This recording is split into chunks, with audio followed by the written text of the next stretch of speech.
Good afternoon, ladies and gentlemen, and welcome once again to the World Championship Series Jönköping here in beautiful Sweden. We kick off the final day of our second circuit event. Welcome, good afternoon. I am Nathanius, joined on the desk by a couple of my favorite people as we crown the champion of our second event, Rotterdam and In Control. How are you guys feeling today? I'm pumped. We had some really good games yesterday. I'm still jazzed about that Cham ZVZ going down to Game 5 against Snute.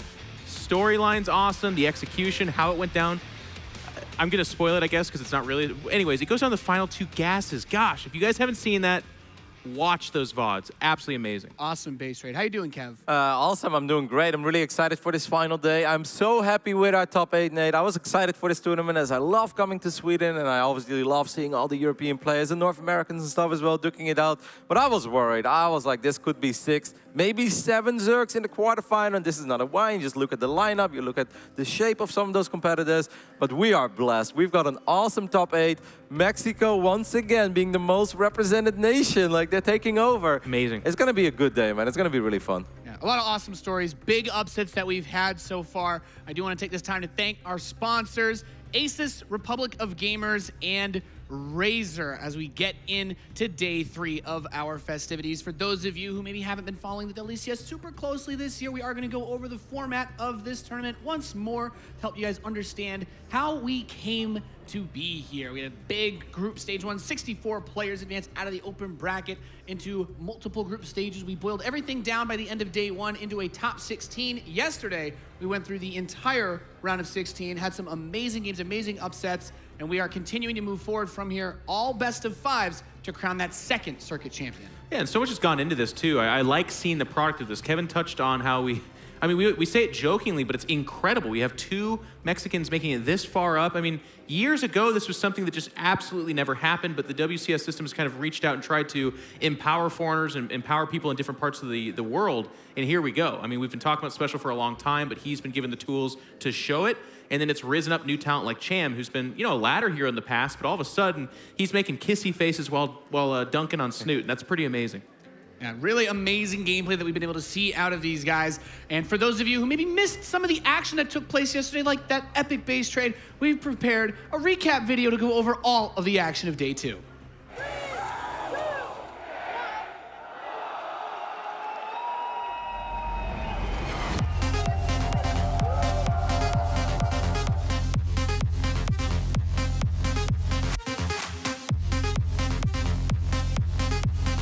Playing against the #1 seeded player going to this tournament, Sterile, the player who has just won 2 Challenger Series in a row. I was very confident against Stefano, going up against him, but I was still a bit scared, to be honest, but not too much. I'm so confident in my CVC that I'm not really scared of any Zergs now.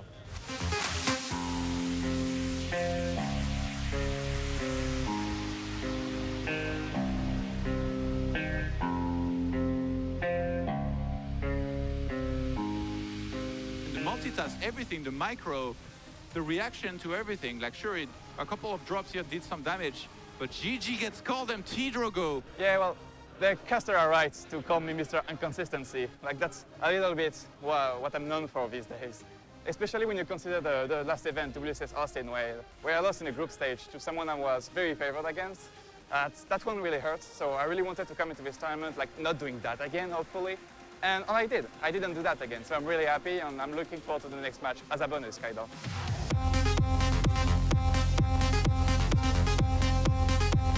He's annihilating Scarlet's forces here, surrounding them, more Lings in the fray, even getting Burrow at this crazy intense time. I don't know what for. wow. Biles all over the production of Scarlet. We're pretty similar mechanically, so I wanted to surprise her at the beginning, so I prepared a strategy for pretty much each map.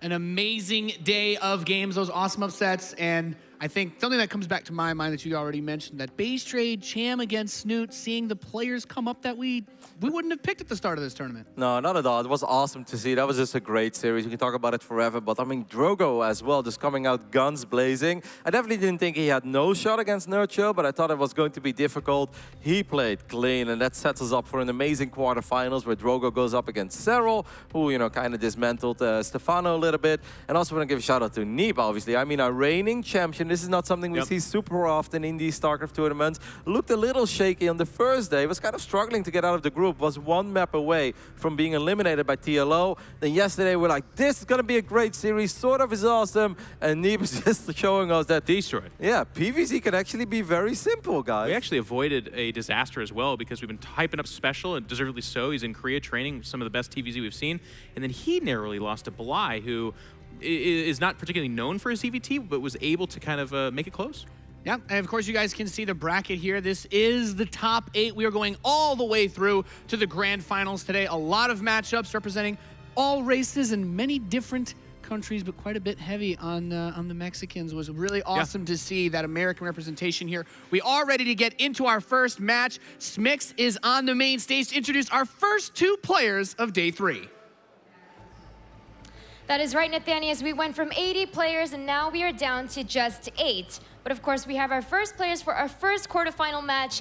Our first player is a DreamHack Leipzig champion who 3-0'd Nurcho in the round of 16. And he's hoping to continue that momentum into the round of 4. Now, his opponent is one of the best European players in the world, fighting for his highest finish at a tournament yet. Yeonju-Ping, please welcome on stage. It is Petit Drogo and Serral.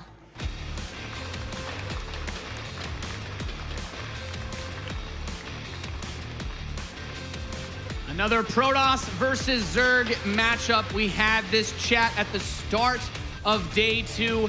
Can Drogo cleave his way through a sea of Zergs? He has a few to go through if he wants to make it to that championship, Roddy. Yes, absolutely. This is going to be a tough one, though, perhaps the toughest of them all. I loved almost everything that Drogo did yesterday, but there were still a couple of things. On Blood Boil, for instance, you know, he just didn't respect the mutas at all, and it worked out because Nurcho just went back. He made a couple mutas, like we often see in the current meta, 6-7 to force out the reaction. But Jeff, as a fellow Protoss player on the ladder, you know that if we react like that, like a cannon here or cannon there, no blink, no Stargate, you know what happens, Nate? 28 mutas show up a minute later and I have no income anymore. And I think that Serral is good enough to pick up on stuff like that immediately. He's like, oh, you don't respect my Spire? Well, let's make a few more mutas and I'll show you why people used to make Stargates or used to at least get blink. But I think this is going to be awesome, man. Drogo's multitasking looked on point. But if we want to give credits to multitasking, I mean, we always talk about why Serral is so good, or we say that he's so good. We never really say why. That's just because he's the complete package. The kid is incredibly fast, incredibly accurate, and makes smart decisions. I mean, what else do you need in StarCraft? Yeah, a couple of young guys here. Petit Drogo got a lot of experience in that WCS system. He is also 20, 21, something like that. But we've seen him for the last couple of years. He's been one of the most fierce and doing the best French player. A proud country. They have a lot of good players there. But Serral is that nemesis. He's the guy that the European scene in particular has been talking up for a while, saying this guy, when playing his best, is your superstar. He's your Stefano. He's your guy that can hit a level that the other guys just simply cannot get to. So yes, he's done a great job qualifying for this. Yes, he's been beating the people to get to here. But I feel like this is one of the big tests. He should beat Petit Drogo, but anytime you should beat someone on a stage like this, that's actually added pressure. It becomes really hard. And I think the cool thing here is we have to consider that this becomes quite an epic story for Drogo in this tournament. Nurcho, of course, is a player that we lauded quite a bit coming into this tournament. One of the players to potentially make it all the way again to the finals. But Drogo smacked him down in a pretty convincing manner. This tournament kind of goes off the rails if Drogo wins here, right? Well, I beat him on Blood Boil, which going into this was one of our storylines where we're like, that's just not going to happen. What are these Protoss players going to do to make up for that? Petit Drogo actually played fairly annoying. I mean, he calls it really greedy. He says it's not going to work if you see it coming, but that's the kind of thing you have to do. I feel like he's going to have to do that like 3 or 4 times against Serral. Kevin, is it really as bad as I think it is? I mean, does he stand a chance?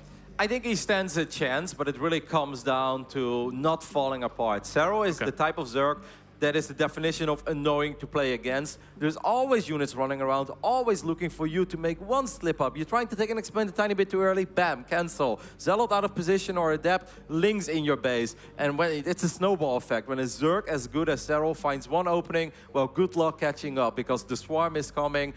makes a ridiculous amount of units. Drogo is going to have to be more on point than he's ever been. Just not slip up. Play greedy, but not up to the point where he opens himself up to get punished for it immediately. This is a fun series. I'm generally very excited to see how it plays out, and I hope it's going to be competitive. You can see Blood Boil has been, I mean, that should be the standard. These are best of fives. We do have a best of 7 final. The decider match is going to be on Sequencer, which is actually kind of fun. I actually think as a Protoss, you do like Sequencer. It has its issues, of course, but with so many bases and kind of like how big of the map is, you have a little bit of option there. But we're going to start off on Ascension Ire. I mean, what do you think about that one, Roddy? I think it's a very wide open map. I think that's a map that's made for Serral because it it has so many different attack paths. It's very hard for the Protoss to have like one Oracle or one Observer and really see what's going on. So Drogo, once again, needs to somehow keep track of what is happening, what is out there on the map. You know, have some sort of map presence. Try to take the Xel'Naga Watchtower whenever you can get away with it. This is a decent map pool, but it's safe to say that if Drogo wants to advance here, Abyssal pretty much a must-win. And I would always even say that Ascension to Ire is probably kind of a must-win as well. Think so? Yeah, Defender's Landing is just very tough. Sequencer, the game decided, I mean, that's where the series gets decided. I agree with you, that's really not that bad. Pretty fair, even map. Some even say good for Protoss. But yeah, Ascension to Ire is going to give us a good feel for the series. See if Drogo can keep up with the speed of Serral and if he's on point.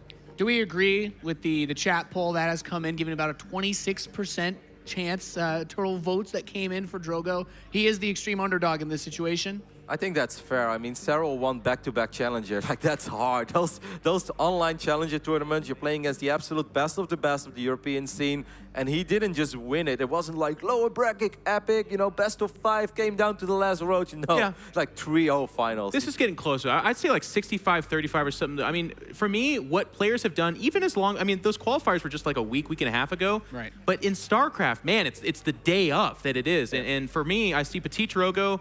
He played really, really well against Nerchio. It wasn't just that he like cheesed him out or caught him off guard. He actually executed really, really well. So, in my opinion, it's closer. It still is that he's the underdog, but I think he's got a puncher's chance. Thank you very much, guys. We are ready to go into our first match of the round of 8. Give it up. It's going to be a Protoss versus Zerg. Petit Drogo versus Serral.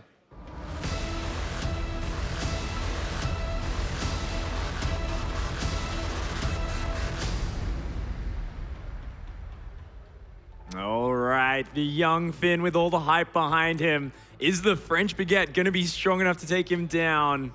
What are your thoughts on this one, Todd? We saw great things from T. Drogo in his earlier rounds against Nerchio, so it was a 3-0 victory. If you can beat Nerchio, usually you can do well against most Zergs, but he's not facing just any Zerg. Serral won back-to-back Challenger, and is currently the best European player that we've got, not even just the best European Zerg, in my opinion.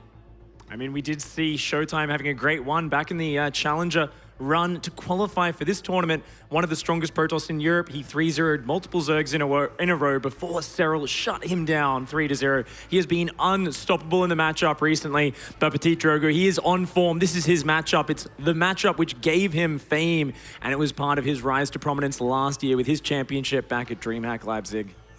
Let's go into map number 1, spawning down here on Ascension to Ire. In the blue, it is Serral.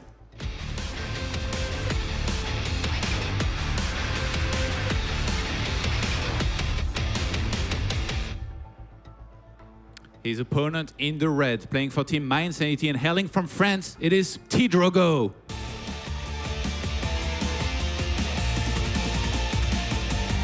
Earlier yesterday, before playing his match, T. Drogo was, I believe, in 21st place in the WCS circuit standings. And he scored himself a lot of points here so far in this tournament. And he's currently 13th in the standings. If he wins this match, he's guaranteed at least the 11th rank, but could make way more points. And also, if he is to win the whole thing, remember, he automatically qualifies for the global finals, which is huge. Only Nib so far has been able to do that, so anybody else that could do it here wouldn't even have to worry about points nearly as much. That would be so special for Drogo as well, wouldn't it? I mean, he actually made it to BlizzCon last year, didn't he? But it was barely clinched through because subbing in another player who couldn't actually make it. And he actually had quite a nice little performance there, did manage to eliminate Snoot there, but he would love to qualify through in that top 8 or in one of those qualified spots. and he's going to be working hard to fight for it. Of course, Petit Drogo, a player who practices with a laser a lot. Yeah. The other absolute top-tier Zerg player who Serral has been edging out in Zerg vs. Zerg, but a laser really is a powerhouse in this matchup as well. So Drogo practices with the best. I expect him to not be outshined drastically. The question is, does he have enough of an edge to take down Serral in this best of 5? And it's definitely going to be a big task. The good thing about practicing with Elazer is that he's on paper the second best European player right now, and that counts also for Zerg. He took second place twice in the most recent challenger for Jönköping and Valencia. But maybe the not as good thing is that Elazer has a fairly different style than Serral. He also used Banelings, Hydralisks, but with Pneumatized Carapace openers a lot more, and maybe a little bit more aggressively. Not that Serral is just someone that doesn't particularly attack, but Serral definitely has a more conservative approach to ZVP than most players. But nowadays, I feel like we're seeing him more and more kind of come out and go for these attacks. So for the early game, here's what you can expect out of this series. A lot of the time, T-Drogo is going to be the one throwing stuff at Serral, who's going to be trying to hold on and not take any damage against whatever he's facing, whether it's a Stargate, Adepts, sometimes Dark Templars, Openers. And in this case, we only saw a Twilight Council go down in a second gateway now. I think Glaives might be in the works here. Yeah, interesting to see such a fast, second gateway going down before Robotics. So, I mean, it looks like a Dark Templar Archon drop rush, but the second gateway is very early for that. So, nice build order. The Robo is late. We'll have to see where he goes for that. I think the Robo is a bit late as well for that. Okay, he waited until they cleaned up this Overlord, knowing that there is no Pneumatized Carapace as well. There won't be a follow-up scout. And now Serral is going to have to keep on guessing whether it's Dark Templars or Adepts with Glaives. And it's hard because... I mean, there was no fake upgrade on the Twilight Council though, Todd, right? So he did see nothing upgrading, so I think that is a bit of a tell. And I think he'll feel reasonably confident that it's probably an Archon drop. He's going to go for the Roach One in the lair either way. Of course, this will block both options. And what I find really interesting, though, about the situation that this forces in the matchup is normally you will see Serral preferring Hydralisk Baneling, and that's kind of the common composition all the Protoss players are struggling with. However, whenever he's facing Archon drop, he builds a lot of Roaches to defend that, and he usually skips the Hydras. He just gets out Mutalisks to chase the Archon drops home, and then he goes for a mass Ravagerling Bane play. And this is something which Petit Drogo played against all of the second half of last year. He is an expert against that style. So I really like Drogo forcing the game in this direction, away from that Hydralisk play, which Serral is so powerful with. Yeah, and usually also a lot of Zergs, they like to go straight into an Evo Chamber, start working on that +1 melee. Now that's already been postponed quite a bit here for Serral, who's mostly worried about defending the opening here of T-Drogo, which again, he wasn't able to fully see because he didn't go for Pneumatized Carapace. So he's just gonna get an Overseer, make sure he's ready, whether there are to be Dark Templars, because it can be Dark Templars, but I think Archons are gonna be the first choice here for Drogo to try and harass and kill some drones here and there if he can. Gonna go straight for the Archons. He knows that Serral will always have his detection up on time, not even gonna go in with the Dark Templar. Good choice from Drogo. He's going for the third base behind this. And now it's all just a matter of trying to slow down Serral's build-up, keep him down on that worker count. Drogo is already up 6 workers right now. Archon's going to start to engage these Roaches, but they are going to have to pull back for now. And his aim here is going to be to hunt down Overlords, clear up creep, and if possible, get into those mineral lines. But no double Archon drop today, just the single one for now. You see Sadeb, the bodyguard, man, of that third base currently. Serral is too busy defending at home to put on any sort of counter-attack just yet, and he's been forced into making a lot of Roaches here already, which means that Serral's been skipping on walkers for the longest time. It's 49 drones to 59 probes. Yeah, this is T-Drogo doing well on that department for sure. Nice play here. Those Archons actually going to take down that Overlord as well, just picking away at the edges. This is so good from Petit Drogo, not overextending at all. Yeah, there's this +1 melee. You saw that the splat from the Archon actually hit the Roaches when he hit the last oh, really? The last time for the on the Overlord, yeah. Charge is now gonna start a cheap and effective upgrade pig. 100 and 100. I love this new change. And Banelingness now begins. As well as Hydras. Hydralisk's actually going to be going down, so despite the Archon drop, Serral not going to be going for that heavy Ravager play, and I like this. I do feel like Hydras are his strength, especially against Drogo, a player who likes to skip out on Storm and play very Archon heavy. He likes to have a Meteor army so he can defend these first Hydra Baneling or Ravager Baneling pushes, but I think Hydralisks are fantastic against those heavy Archon count armies, the extra range. As long as you set up your concave and your angling correctly, you can do very well with that. Yeah, Cyril's catching up.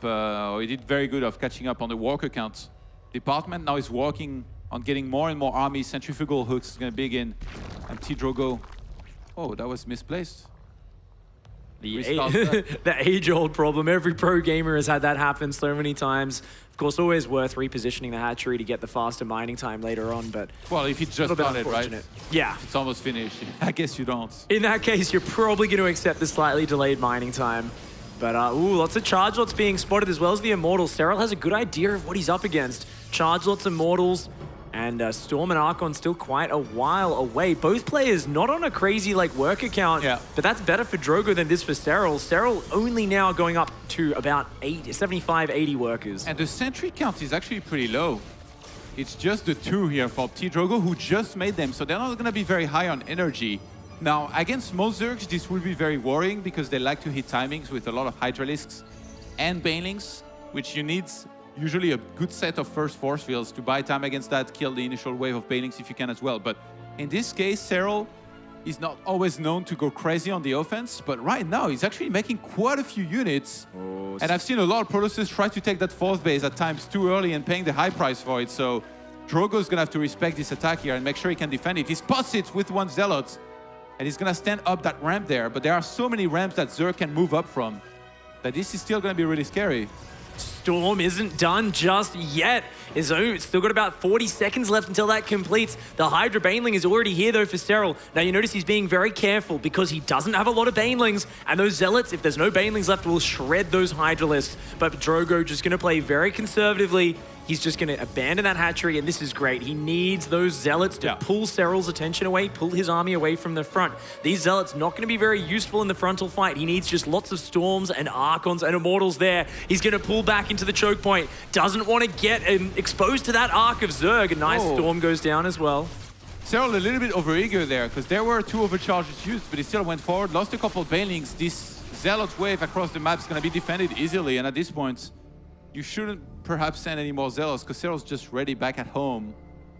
And Serral's just looking to try and max out here. This is a bit unusual. Like, a lot of the time you're going to see him go straight into Hive. Like, and now even though he's getting the Infestation Pit, it really seems like Serral wants to be aggressive before heading into that Hive tech and maybe even try and go into Broodlords. He wants to try and trade, but Drogo has done such a good job of positioning himself and make sure he would take a good fight if they were to engage, that Serral has been very shy and timid about going into an attack. Oh, these Zealots just going to get a couple of drones before they get cleaned up. Drogo needs to hang on to this 4th base now. He's already had to give it up once. The Banelings rolling on in. 1 High Templar goes down. The other High Templar is so close, but Drogo just barely protects them. Wow. And that was a fantastic hold from Drogo. You guys need to pay attention to those Banelings in those fights. If they hit the High Templar, suddenly all the splash damage of Protoss disappears and they cannot compete with this army. But as long as Drogo babysits those High Templar, he keeps them safe, then he will be able to hold on there. They will keep gathering energy, and every bit of energy is another Storm. That costs him nothing. That energy is where his efficiency comes from. And so far, if Drogo can establish this 4th base, then he is looking quite comfortable. The closer you can get to maxing out or getting very high on supply here as T-Drogo, the more comfortable you're going to feel against a tier 2 Zerg army. However, the big threat is always going to be Broodlords. Later on, we've got a big engagement here. Drogo getting caught out of position. He's got a lot of Archons, but those are going to evaporate. And he lost a bunch of his High Templars, I think. Yeah, 4 High Templar actually went down in that engagement, Todd. But he catches a lot of Banelings morphing on the return. Not bad. Distracting with that counterattack. At the same time, 10 probes did go down to a Baneling run by on that 4th base. This is so smart by Serral. He knew that the 1 base that was going to be hit by counterattack with Zealots was going to be the 3rd base. So he left a lot of roaches there. And every single time that Zealots were sent there, whereas most Zergs would take economic damage and even maybe start falling apart, no. Serral, that was like a meat grinder of these Zealots just dying every time they went in there. So super smart play here out of Serral and a great idea to defend against these Zealots attacks. Oh, Banelings rolling in once more. They are going to find 1 High Templar, but other than that, just crashing up against those Immortals, not too effectively. The Hydra's coming in with roaches as well, and they've got quite a nice concave. All of Drogo's units heavily bruised. High Templar once again in the open. The Banelings going for them, and they find them. 3 High Templar go down. All of Drogo's army looking so weak right now. Serral just finding these openings. And now even the Warp Prism exposed. It gets shot down. Great focus fire from Serral. And Drogo has been crushed. Serral overwhelming the army. GG. What a sudden 1-0 victory there for Serral. Yeah, Serral with the great defense, fighting far away from his base, losing some units but trading. And now for him to, behind this, get a big wave of Zerglings, mob them into Banelings, and then clean up with some great fast engagements on creep. T-Drogo didn't have an observer, he stayed far out on creep, and we all know how that can go sometime with the Zerg units being so fast and those Banelings crashing inside of the Archons and blowing them up instantly. You know, I like what you pointed out, Todd. Serral was not rushing his hive as early as he normally did, but Drogo had no idea. All he had for scouting was the Warp Prism and that Charge Lot counterattacks, and he is almost certainly used to playing against a Serral or a Laser. These top Zerg players normally rush to that hive and they say, you need to attack into me before I get Broodlords. And you could see Drogo was so over-eager to get out onto that map to start pushing the Zerg to stop him getting up to those Broodlords, but didn't quite take care of those High Templar just well enough. Serral always sending in those small squads of Banelings, constantly counter-attacking that fourth base as well with the Banelings, which we actually missed on camera because there was so much going on. And eventually, he finds the High Templar in the open, they go down, and with that, Drogo's chances in that first game were crushed. The face of a man whose High Templars just got crushed into by Banelings. That was it right there. That's what it comes down to a lot in that middle phase. It's that super, super fragile splash damage, and it's so funny how different the game looks. If you protect those High Templar, you land the storms, suddenly the Protoss can look invincible. But Serral, the real art there is just finding uncomfortable angles with his army to keep forcing Drogo to be moving around. And in that movement, the weak underbelly of the Protoss army, those High Templar get exposed, and Drogo's gonna have to really find a way to just shut out those Banelings in these next couple of games. Yeah, the first fight went well for T-Drogo. It's after that I feel like maybe he was a little bit hasty. He fully realized that the charge lot attacks or counter attacks and run-bys across the map were being completely shut down. So he maybe went into a little bit of a panic and was thinking, I need to go right now. If he had known that there was no hive for the longest time, he might have just maybe kind of sat back, taken it easy, and tried to max out before going across the map. Especially if you can have like 6 to 7 High Templars with full energy, it's a game changer. It's very, very important to be able to reach that. Maybe even get some shields upgrades for your Archons. But first, usually you rush for that +3 attack, and all of that takes time. So sometimes you feel like there is a timer ticking above your head, but in that case, it wasn't particularly there for T-Drogo in this game, but he did not know that. I mean, you called it out, Todd. He only built 2 sentries. He made them quite late. There wasn't a lot of hallucination energy, and hallucination is one of the key things Protoss players use to scout. Drogo, though, a player who loves to just rely on playing a solid style that works most of the time, and he will cut out that scouting, cut out those unnecessary things whenever he can. He's going to have to try and fight hard to work his way back into this series here in the quarterfinals of WCS Jönköping. We are going to be diving into map number 2 on Abyssal Reef. Spawning down here in the bottom right-hand side, the Zerg player representing ENCE Esports. It is Serral.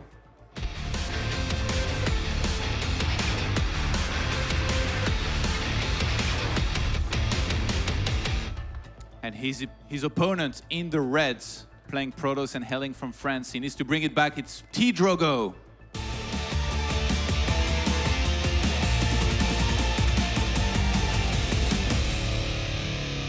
Showed some good things, I think, in that game. Like, considering he's playing Serral, right? Like, I didn't think he was completely out of it. Definitely had a chance the whole way up until the point he started taking poorer engagements, to which he reacted a little bit late. Maybe a little bit of a lack of vision compared to, your typical games. Sometimes you're going to be able to sneak an observer across the map and see the exit area around the natural base of Zerg, and then you'll see everything that's leaving the base. You're gonna be able to size up the army of the Zerg, right? A lot better. Absolutely. And then you can know how to be wary about engagements in the middle of the map. Now it felt more like T-Drogo moved toward the middle of the map, wasn't looking at his army, and got attacked into and wasn't ready for it. Then went back to his army, but that was already too late. Like, Banelings were like crashing into it and blowing up High Templars, and usually that's the beginning of the end when that happens. So we can't let that happen. StarCraft is a real game of attention and focus, as I know you've experienced a lot in the past yourself as a competitor. It's a lot about pulling your opponent's attention away and being able to focus on the correct areas yourself. And I think the maps play a big part into this. And what was interesting is that last map was Serral's map pick, right? He picked that map, he won the map he was strong on. And I think a big part of that is shutting down those Warp Prism Charge Lot counterattacks, which you were pointing that out, Todd. he just was like, this is the one angle they can come from. I'm always going to be prepared for it. But here on Abyssal Reef, on Drogo's pick, there's a few more angles that his Warp Prism can fly in from the dead space on the edge of the map. He can get into the main base, the back of the natural, and that's going to make it a lot harder for Serral to just shut those down so easily. But last game, I noticed that because I was wondering why is T-Drogo not maybe going to the main. I looked at the bottom of the minimap and I saw there was an overlord there for Serral. So he would have seen that if it had been going to the main. I'm pretty sure he's going to do the same thing here once again if we get to that point. That's why he's so good. He plans for everything, and that was a lot of roaches, you know, on the third base that he was leaving there. I feel like we need an entire pick daily just explaining how important it is to do that, man, because so many Zergs, they would just fall apart from this. They'd be like, oh yeah, I can't be in 10 places at once. How am I supposed to defend at home and attack at the same time? Well, apparently, Serral, if you're as good as him, you just leave a bunch of roaches and then you don't even have to look at this base anymore. It really was textbook. You look at the minimap and you laugh because you're doing good. You've got your roaches set up. You can shut down those counterattacks. One of the best things to do. And really here, Serral has just been so well prepared. Once again, this is Zerglin getting in just in the nick of time and spots that Stargate before it even finishes. Meanwhile, completely defending Drogo's Adept on the other side of the map. And this gives Serral all the warning he needs. He knows it's going to be Oracles. Another very good way to pressure Zergs on this map because there are so many ways in on those bases.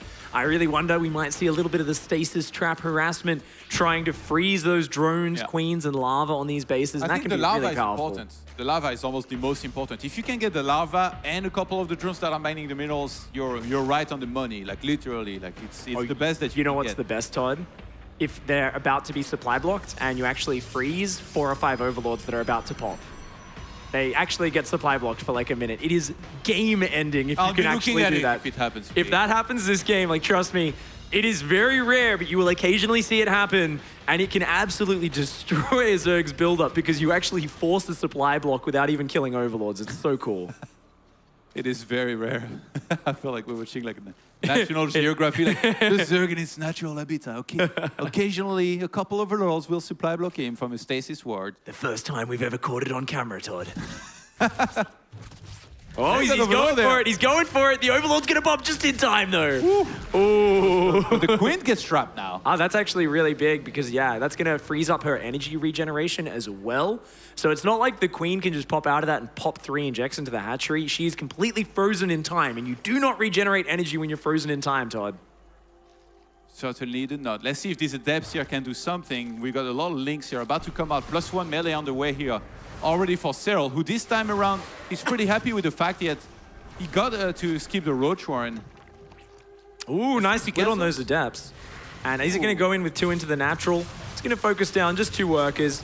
Not the greatest trade there. Serral very much on the ball. Immediately pulled the drones away. Immediately got the Zerglings. Ooh, Oracle's going to come in.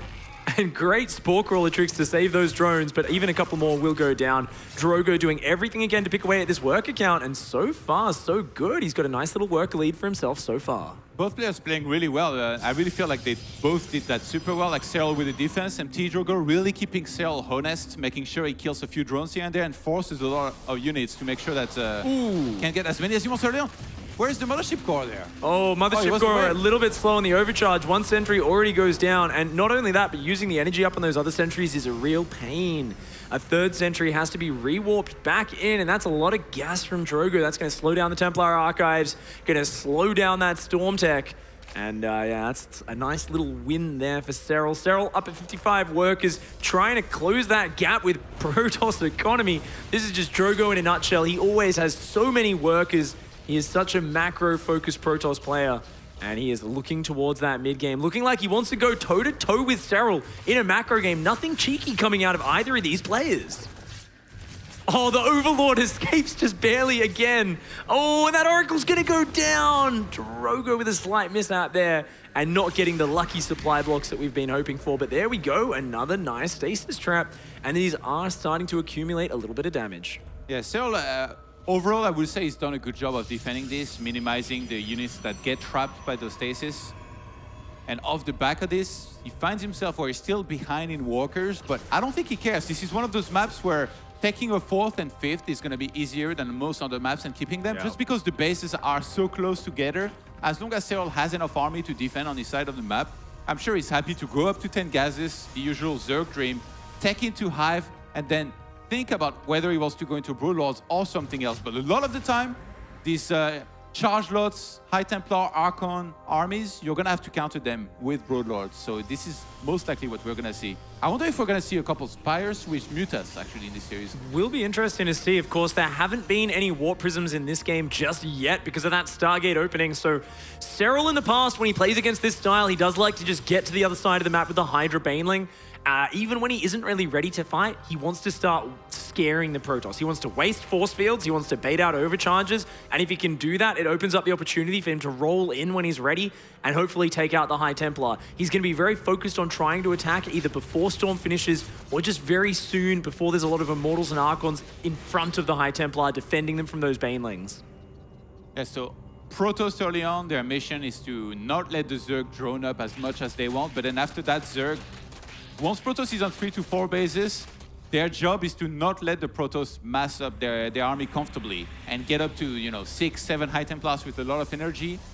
Because if that happens and Protoss maxes out and then does an attack before there is any kind of Broodlords or something like that, you're going to be in a lot of trouble as Zerg. Your army is going to get stormed, and then everything else that's going to be there for in the Protoss army is going to be crushing yours. So you need to be trading, you need to be staying active, and I think that's what Serral's looking to do out on the map right now with taking down these rocks. Look at that positioning from Serral. He's got the squad of Hydra Zergling ready to stop the charge lot counterattacks on the north side once again while setting up this aggressive engagement. But this time though, we've got Stasis Wards in position. Not many Immortals though. Archon's there. Storm is finished. There's a few Storms, but not a lot of meat in front of that army.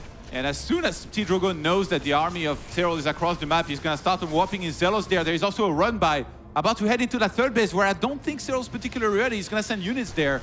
Ooh, very nice control here from Drogo, picking up those Zealots and going into all the different bases. Work account starting to get knocked down for Serral at the same time. Drogo cleaning up the Zerglings on the front. And what is this doing? It is buying him so much time to get up that gas count. The energy on the High Templar is climbing. A fantastic bunch of delaying tactics here from Drogo. And look at this fourth base, Todd. There's cannons up. There's more and more Storm. The Immortals are starting to join in. Drogo with textbook defense so far. Yeah, there's going to be overcharges available as well for Drogo, who went for a sick wall, by the way, on his third base. Slightly below it. Look at this. How are you supposed to break this? Pylons, cannons. Serral's gonna get right in there. Now is his time. Zealots have been sacrificed across the map. Storms need to be used, but they're kind of blocked behind here, those High Templars. Ooh, the High Templar having to run very far back. No Storms actually going down yet. He's still got a lot of Storms backed up. The probes are starting to fall. Drogo actually getting choked up by his own SimCity a little bit. A high energy Templar does go down, and so many probes are falling here. Serral just so decisively jumps on top of this army, takes out the fourth base. The Zealot counterattack not doing enough to distract. Serral's multitasking is on point. Drogo was just not quite ready for this push, throwing down some panic Storms here, trying to hang on, but there is just too much Zerg. Serral takes a 2-0 lead in this series, and what an impressive form we see from the young Finnish Zerg, showing why everyone has been hyping him up so much. Just no matter what Drogo does to buy time, when Serral attacks, he has the Hydralisk spread out, the Banelings coming in, and you could see that Drogo was thinking about dropping those Storms, but the units were so well spread, he wasn't sure what to do, and instead he decided to back off. He got choked up between the Nexus and the edge of the cliff, and his army just ended up kind of blocking itself. Fantastic control from Serral, very decisive. Drogo not quite able to hang on to that fourth base. If he defends that attack, he's in a fantastic position, but he just couldn't quite do it, Todd. Yeah, Serral is truly delivering on the hype that's been going around him for some time now. I had some great results at the Intel Extreme Masters Katowice already, but he's been powering up way more. Winning back-to-back Challenger was impressive, but Challenger, obviously, it's online. It's not as big here as the actual WCS tournament here that he made it to. And now to see him play so well, I'm starting to get a good feeling he might be able to perhaps take it all the way, make it to the grand finals here if he keeps on playing this well. Over in Austin, he was actually pretty unfortunate because he met Special rather earlier than perhaps they should have in the brackets, and he fell to Special. They are now both on opposite ends of the brackets, and both of them are playing incredible. I feel like there is a chance we might get a rematch in the grand finals if both Special and Serral keep on playing as well as they have.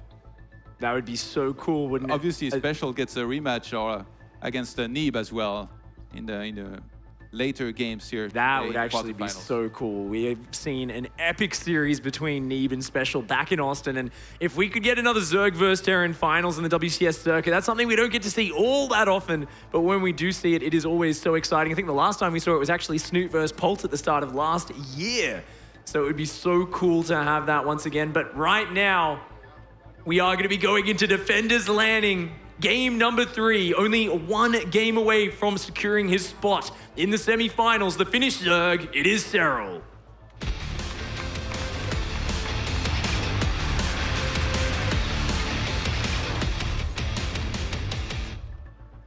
His opponent, down 2 games, needs to fight back. In the reds, there's T-Drogo.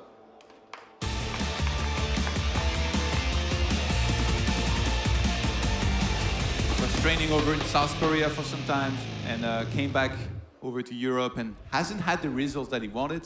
So far in this tournament, he's done really well, but here it feels like he's hitting a wall so far. Serral just refusing to take any damage on his side of the map every single time these Zealots are being warped in, minimizing the damage from these early on Adepts and Oracles. And very important on this map here, going for a pylon block that's going to force a hatchery away from Serral. But I think Serral was counting on this because he went for some early links, and that has been disguised by the drone that he sent down the ramp. And now Drogo's going to see it.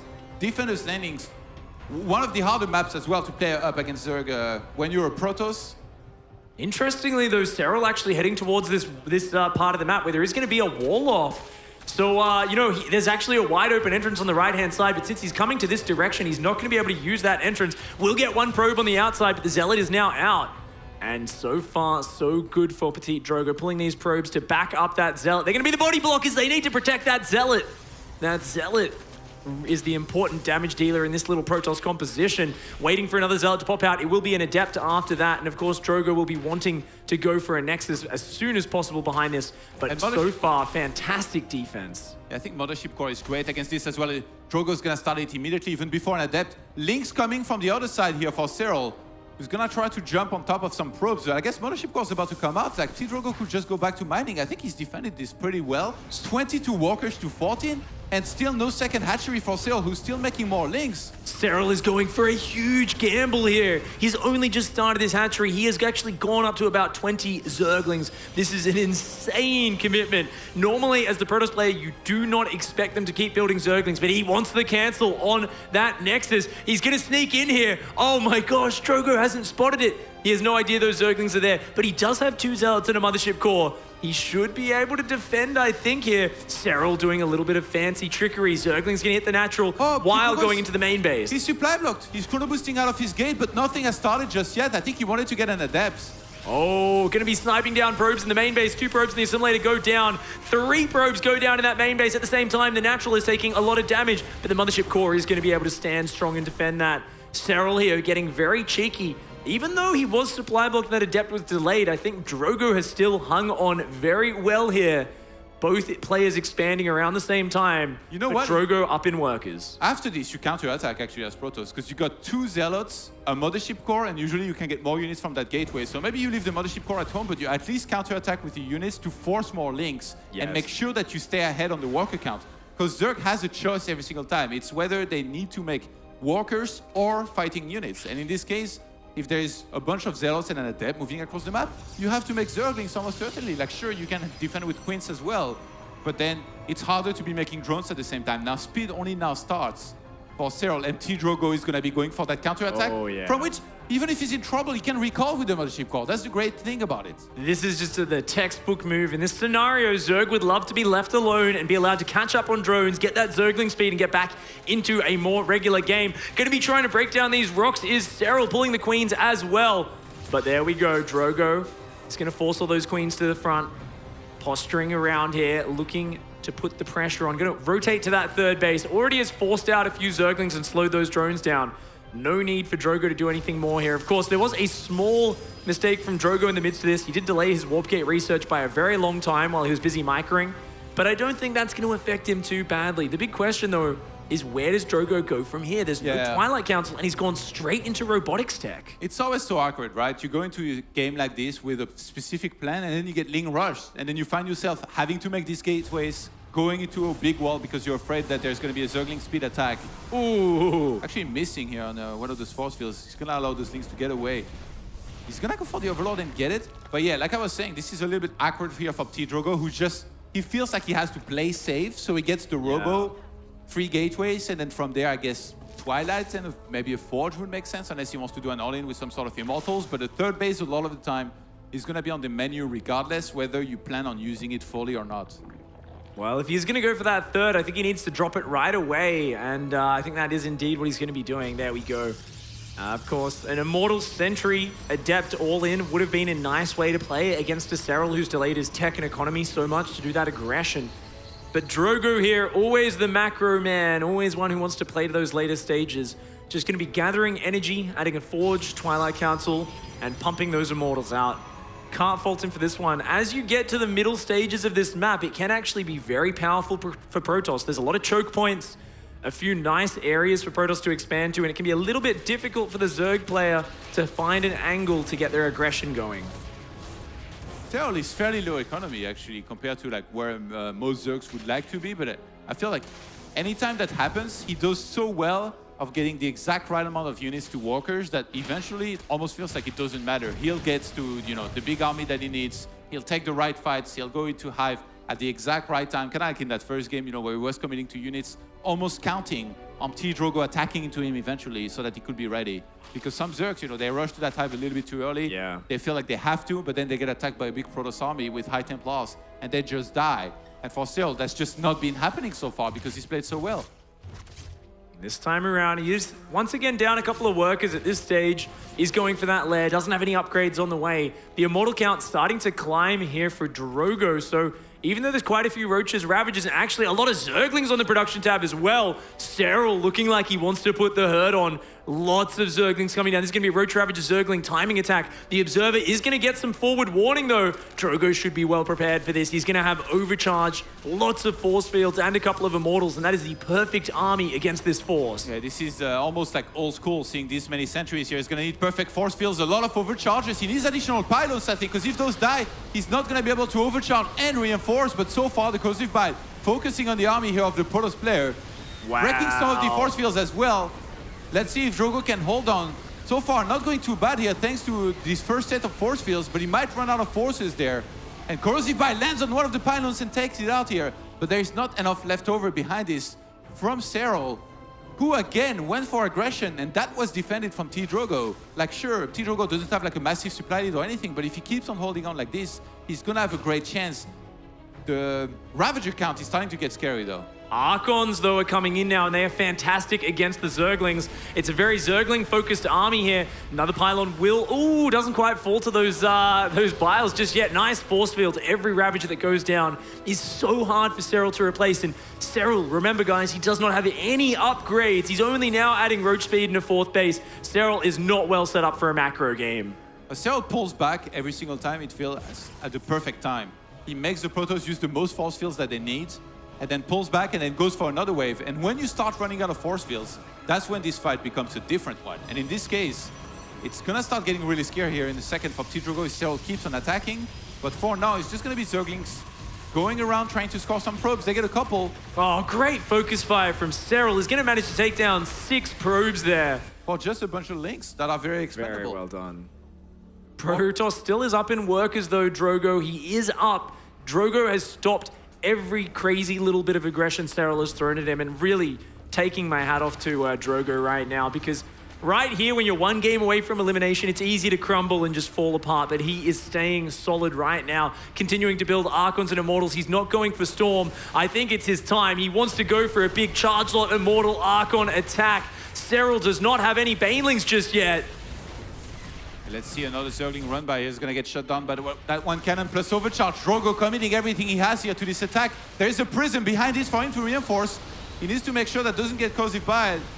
Ooh, gonna just be working his way forwards here into those Ravagers. That is an impressive Ravager count, and there aren't that many Charge Lots here. Trying to warp in more units is Drogo, but the Bile micro is so good. Those Immortals all getting worn down. Serral here managing to hold on so well with his pure Ravager army. Drogo trying to force his way in here. while he does have the higher quality army, it's starting to get pulled apart a little bit. The charge lot's going down, those Ravagers started stepping so well, and the Warp Prism gets biled down, the reinforcements fall, and with that, Drogo's attack will be held. All of these expensive tech units will not have any way of getting out of there. And Cyril's micro in this fight was incredible. Recall out of there here from T-Drogo, trying to save some of his Immortal if he could.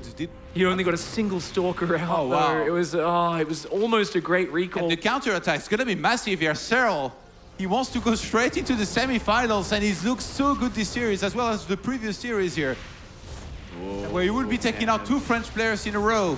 Cyril is just so decisive here. Drogo thought he was droning up, went for the counterattack, but Cyril with the Ravagers has just shown masterful control. He's doing so well here, but he's still on a timer. He's still down in workers. He still doesn't have any upgrades. He's got to win in the near future with this Ravagerling army, and I mean, so far it's looking good. There's only a couple of units left for Drogo. He's trying to hang on, but it's just so difficult against the micro of Cyril. Yeah, the kiting has been immaculate here in this game. Kozify is going to land on some of these Archons here. They get right out on there just on time. And Cyril is still being aggressive here with this, making sure he preserves his Ravager count. So many Zergs who just kind of stand there, try to take the fight head on. No, you can just kite against charge those. They're going to charge forward, hit once, make them miss as much as possible, and reduce their counts over time, so that you can get the best trades eventually that are possible. Because if you just stand there as the Zerg and take the fight head on, you're not going to do well. So you need to kite all the time, and that's exactly what Cyril's doing right now. Using that range advantage, using those corrosive vials so well. Finally, Drogo just committing to the engagement, but does he have the numbers? These Ravagers just keep finding their way out of trouble. Drogo just wants them to sit there and fight him, but they are refusing to engage. Only now finally fighting the Immortals and Archons, making a fantastic account of themselves in this fight, taking down so many Ravagers. Cyril going to continue to fall back here. Finds an Immortal out in the open. Oh, it does manage to survive though, and Drogo is still hanging on despite being in such a hard position. Drogo is making this incredibly close. I thought he might crumble here under the pressure, but he's living on, he's surviving. His Immortal count is starting to get back to really high. If you can get up to 5 or 6 Immortals here against this army, you're going to be able to do really well eventually, which is because it's mostly Roaches. Especially and with that Ravagers. +2 attack as well, Todd. Yeah. Still no upgrades for Cyril. He's been playing a short-term game plan all game long, but with only one avenue to attack from now, and Drogo just holding up in the defense so well. Look at it, the supply is equalized. Drogo actually starting to get, back on par there with Cyril. And with this higher quality army, the better upgrades, he's actually looking okay now. And I think Cyril, he realized that Drogo's been going into panic mode because he sees this huge chunk of army, and he might think that, Cyril was like committing everything he had to this, but there's actually a Hydralisk transition off the back of this. Cyril, look at his kiting. He's barely losing a unit, and he keeps on sniping units here and there of T-Drogo. This must feel discouraging at this point. T-Drogo is not even considering Hydralisk right now. A lot of the time here, if he had Storm, he'd be doing really well, but no, he's only making a ton of Archons. You mentioned it. If you can have a lot of Roaches at the front and Hydralisk, these Archons, they're gonna die really fast. Ooh. And that's what Cyril is counting on right now. The fact that there is not gonna be Storm, and that he's gonna be fighting against this army of Archons that block one another and don't get enough surface area that they all can be attacking. Still a very scary army from Drogo right now. Cyril has to be very careful with how he engages into this. But with no Storm on the way, there is no super good counter to these Hydralisks. Yes, Archons and Immortals can fight well against them, but it all comes down to the positioning, the angling of the fight, and with so many Hydralisks coming out, this is getting so scary for Drogo's army. Cyril's gonna kite no matter what here. That's the problem. There is nothing to hold him into place. You can't force field the back of his army and make sure that you can close in here with those Archons. Cyril actually choosing to kind of stand there with the movement on the left-hand side from his army. He's gonna take the fight head on. Those Archons dealing massive amounts of splash. The Chancellor's actually having a chance there to dish out the hurt. I think Cyril maybe not finding the angle that he needed to engage on. He's got no Roaches or Banelings in front to fight against these Zealots. And Drogo here using the Archon Charged Immortal so well. That upgrade advantage working out so well for him. These Hydralisks just get shredded by these Charge Lords. The Archons and Immortals coming in, the Queens desperately trying to tank for them. But I don't think Cyril has enough. Drogo hangs on against the wave after wave of Zerg aggression. And it looks like here on Defender's Landing, he is so close to getting a map on the board. Will he be able to do it? Drones are being pulled to the front, Todd. The last couple of Archons and Immortals being forced to retreat. It looks like Cyril might be able to hang on. Both players is repositioning absolutely insane here in this fight. Drogo pulling back as the drones were being sent forwards, not just standing there. Cyril clearly, he underestimated this army here, I think, when he moved a chunk of it on the left-hand side that was kind of trapped and saying, I will stand there and I will fight you. You can't do that here.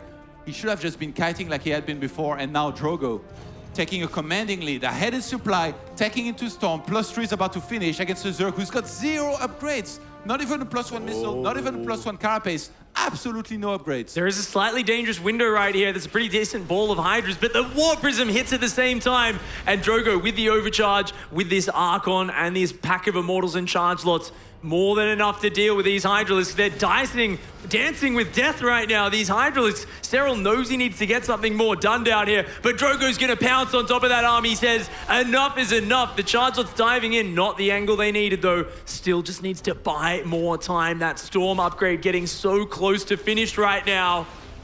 Drogo is so on point. Every single time an Immortal comes in from the left-hand side here, Irax on time. He's gonna be chasing behind those Hydralisks, and he's taking a 5th base. He's got his 5th base well set up behind this. Drogo with a masterful defense in this action-packed back-and-forth game will take the win and bring the series back.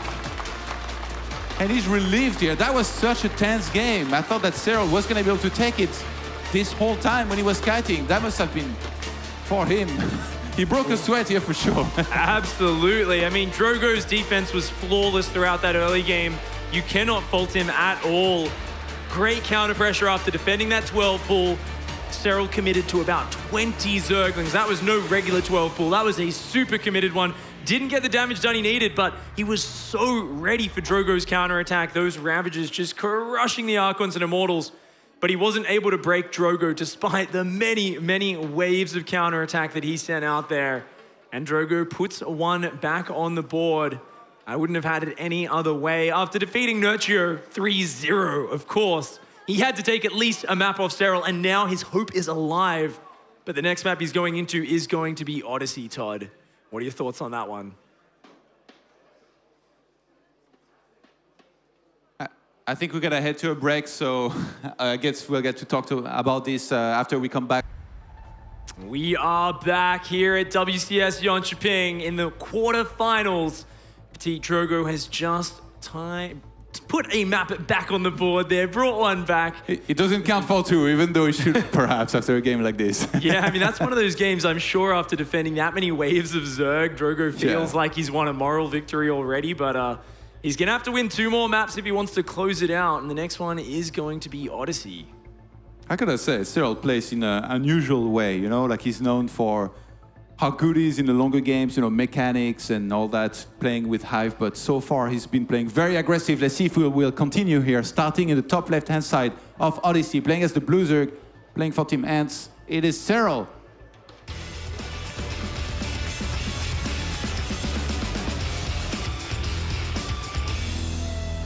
And spawning down here in the bottom right-hand side, representing my insanity, it is Petit Drogo.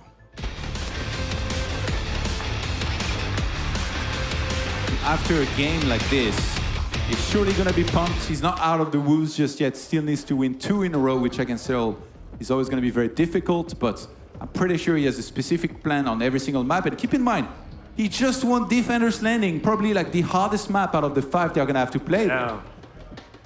That was a big victory there. I mean, there was so much aggression coming his way, but he managed to shut it down. And knowing Drogo, you know, if I was thinking of any other Protoss player, I'd think you're on Odyssey. It's kind of a wide open map. It's a little hard for Protoss to take a 4th. I think throw out an aggressive build, something like we saw Neeb do yesterday with the Archon Adept attack. But it's Drogo. I'm pretty sure he's just going to try and take 4 bases, make Storm, and show us that perfect defense, which he is so well known for, but unfortunately didn't work out for him in the first couple of games.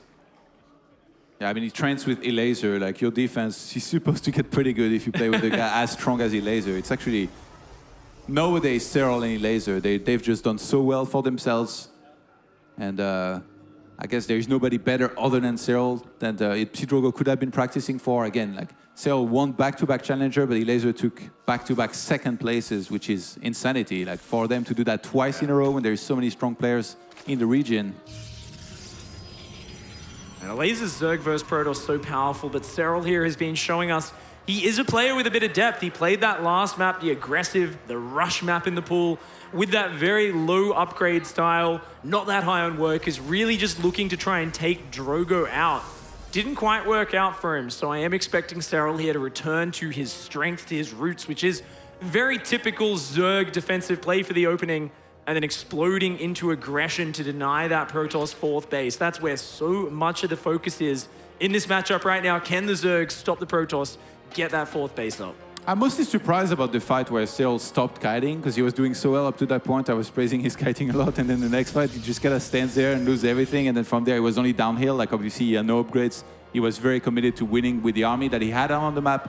There was no transition possible that could have helped him either. You know, not even something like a Spire. I think he would have just right out died if he wants for something like that. So he couldn't get fancy, and yeah, that was weird. Yeah, the one moment he stopped kiting, even though he was like close to creep, I guess, like even though you have Hydralisks. I don't know what happened there. Maybe you underestimated the Protoss army for a little bit. A pretty early Evo Chamber there.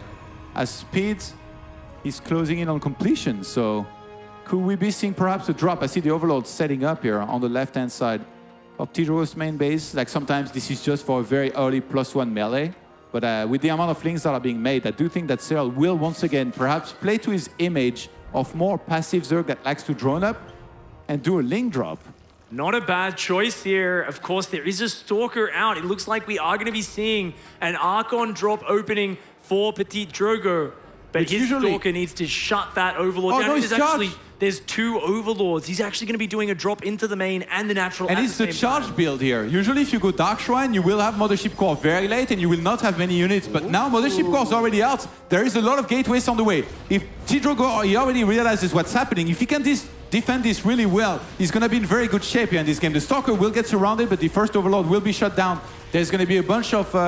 Oh, the Overlord didn't get shut down. The main base, it survived, and it's going to ferry even more Zerglings in. Drogo here, he needed to pull probes to support that Stalker. Warp Gate about to finish. He needs it right now. He needs to morph these gateways and warping units. If charge completes here... Oh, he's going to need to overcharge that pylon. There we go. Good overcharge. Keeps the power alive on those gateways. If Tidrogo minimalizes the economic damage that he takes, then Charge will completely overtake this game because Serral will be on low econ and he will be stuck on Zergling tech. More Zerglings dropping into that natural mineral line right now. There's no defense. A few Zealots finally warping in. Charge is still not quite done yet. The Cybercore going down. It's going to fall, Todd, but there is an overcharge here to back things up, and that combined with the Zealots is dishing out a lot of hurt on these Zerglings, but my gosh, that's a lot of Zerglings, and they are not going to take no for an answer. They are going to charge into that mineral line and start tearing apart those probes. Zealots being warped in, desperately trying to hang on. The worker count is tied neck and neck at 23 workers apiece, but there are so many Zerglings in here, and they want to shut down those probes. Yeah, Serral's trying to equalize the worker count. He's going to go to town on these Zealots, get a full surround there, but they're still dealing with the Zerglings well enough. Tidrogo, he needs to re-wall at the natural. He hasn't been able to put down another wall. So Serral is only going for more links here to try and keep on streaming in there, get more probes, get more ahead, and then eventually he can easily go back into drones. He's completely out of money right now. Is Drogo, he's lost so much mining time, having to pull these workers off the line to evade these Zerglings, and Serral goes for them once again. Another overcharge is ready here, but he's just going to focus down. One probe falls, another one almost does. The overcharge going to shoo those Zerglings away for now, but the natural is forfeit, Todd. The last bastion of defense starts to fall. His natural expansion will be going down. There's still Zerglings running rampant in the main, and Serral here with that clinical all-in mass Zergling attack. The double drop working out for him. And Drogo, unfortunately, is running out of answers. But Serral, the young Finn with all the hype, takes it and progresses to the semifinals, 3-1. Tidrogo reacted swiftly to the Zergling attack of Serral, but Serral made the most of it anyway. He bridged the gates, and then from there, the flood of links never stops. And he marches on straight into the semifinals here. A spectacular victory there, showing his skill, showing his class. Serral just not being slowed down by anyone in this tournament so far, and looking forward to that next Zerg versus Zerg match. Let's hear from the man himself on stage with Smix. Thank you very much, guys. Cyril, first of all, at the beginning of this year, you got top 8 at Katowice, then you got top 8 at Austin, and now, for the first time in your career, you finally made the semifinals. What does this moment mean for you? It's a big moment. Like, I have been waiting for this for a while, but this is not my goal, so I'm looking for the trophy still. Well, let's talk about the series against Petit Drogo. It was a 3-1. The one map that you lost was Defender's Landing. Now, it started with a push from your end. It looked like it could still go well when you took out his War Prism, but in the end, what do you think, what do you think went wrong? I think it was a bad pull draw that used by me. Like, first, I did the 12 pull. Like, my hot stream was really late. I was, like, banking 500. But I don't think I was too much behind after the beginning. And, yeah, then I did the Road all-in. I was rolling all in, I guess, and it didn't really do anything. So I was pretty much dead at that point. But then he just attacked, and he gave me a small chance, but it wasn't enough. Well, of course, moving forward, you're going to be playing a Zerg player. It'll be either a Laser or a Cham. And I was looking at your results from the past 3 months. You've played 27 ZVZs, and you've only lost against a Zerg player once, and it was against Snoot, and that was quite a while ago. So you're feeling pretty confident headed into a ZVZ in the semifinals? Yeah, I'm pretty confident against a Laser or Cham, both of them. So I really think I have a good chance to get in finals. All right, well, congratulations again, Cyril. And with that, Cyril will be your first player moving on to the semifinals. Thank you very much, Smix. Cyril taking an amazing performance here against Drogo. The Swarm overwhelms in control. Yeah, I mean, he just looks jacked up. He's excited. He's pumped to get into that semifinal. Really well played by him. The first 2 games were looking to be kind of a disappointing, like, oh no, Petit Drogo's just getting completely outclassed. It was nice. I like the question Smix asked there. You could see that he went with a kind of, not quite an all-in per se, but kind of towards that direction. And Petit Drogo showed some life, but in the end, it doesn't even matter, Nathaniel. In the end, it doesn't even matter. It was a great series played by Cyril. Comes up onto the stage, Roddy, and he's just, yeah, I'm looking for the trophy still. This actually isn't at all where I want to be. Good to hear. Yeah, I know. I mean, confidence, right? We were talking about it. That's awesome. Just talk a little bit about the series as well. I didn't think that Drogo necessarily played bad in Game 1 and Game 2 because he was doing a lot of the same things he was doing against Nurcho. Key difference, however, the War Prism did so much for Drogo yesterday. And it's funny because I'm watching Game 1 and Cyril left just enough units behind at his third base to just pick off those Zealots over and over again, which obviously made Drogo's main army smaller. And I'm sitting there, I was like, if Cyril leaves units behind at the third, why don't you go for the main? Game number 2, Drogo goes for the main. Cyril somehow defends in the main.